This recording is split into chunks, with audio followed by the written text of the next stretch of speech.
বরমশাই এসে বললেন, কি গো এবছর কি আর খাবে না পিঠে? বাঙালি হয়ে পিঠে খাবে না, সেটা আবার হয় নাকি?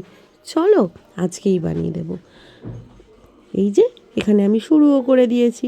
এখানে সরু চাকলি, পাটিসাপটা, আর সাথে ছিল চুষি পিঠে। কিন্তু চুষি পিঠে বানাতে গিয়ে যে বিপদে পড়েছি আমি, ফার্স্ট টাইম, পুরোপুরি জানতাম না। তো চলো, যাই জানি তাতেই কাজ চালাবো এই বলে লেগে পড়েছিলাম ঠিকই।